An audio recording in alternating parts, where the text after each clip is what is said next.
नमस्कार दोस्तों, मैं आपका अपना Ashwini Kumar Sial, financial advisor and story teller आपके बीच में।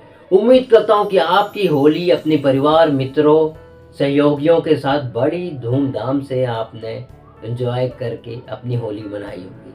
तो दोस्तों, आगे कहानी की तरफ बढ़ते हैं। एक बार एक राजा ने अपने सारे सलाहकारों को बुला भेजा और उनसे कहा, अब तक की बीते सारे इतिहास की सारी समझदारी भरी बातें आप लिख के लाएं, ताकि वो बातें आने वाली पीढ़ियों तक हम पहुंचा सकें।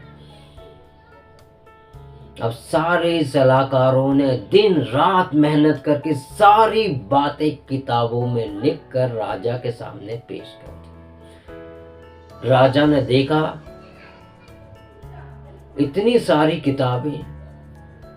राजा ने फिर से अपने सलाहकारों को कहा, इतनी सारी किताबें लोगों के लिए पढ़ना मुश्किल है, आप थोड़ा सा इसको छोटा करके लाइए। अब फिर सलाहकारों ने दिन रात मेहनत करके उन बातों को एक किताब में समेट के लाए। अब राजा को एक किताब भी काफी बड़ी लगी। राजा ने फिर सलाहकारों को उस किताब को और छोटा करने को कहा। अब सलाहकारों ने फिर दिमाग लगाया, बहुत मेहनत करी और किताब को एक चैप्टर में, एक अध्याय में समेटा।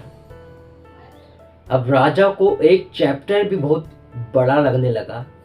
राजा ने अपने सलाहकारों को उसे और छोटा करने को कहा।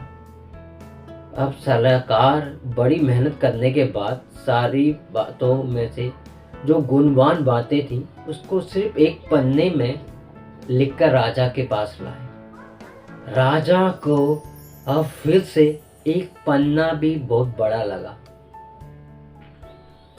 फिर सलाहकारों ने दिमाग लगाया, वो अब सिर्फ एक वाक्य लिखकर राजा के सामने पेश किया। राजा ने वो वाक्य पढ़ा और खुशी से राजा का ठिकाना ना रहा। राजा ने कहा, यस, हाँ, यही एक वो वाक्य है जो आने वाली पीढ़ियों तक मैं पहुंचाना चाहता हूं, तो सही संदेश दे पाएगा। और वो वाक्य था, भोजन मुफ्त में नहीं मिलता है।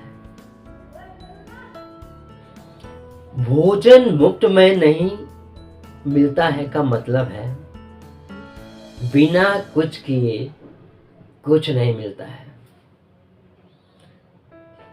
दूसरे लफ्जों में कहें, आप जो लागत लगाओगे किसी काम में, आपको वही आपको मिलता है। मतलब आपने किसी योजना में जितनी लागत लगाई है उसके हिसाब से आपको मिलेगा। अगर आप कम लागत लगाते हैं किसी योजना में तो फायदा भी आपको कम ही मिलेगा। तो दोस्तों, यही सलाह है, जितना लगाएंगे उतना मिलेगा, नहीं तो भोजन भी मुफ्त में नहीं मिलता है। धन्यवाद दोस्तों, फिर नई कहानी के साथ आपसे जुड़ूंगा। तब तक के लिए नमस्कार दोस्तों।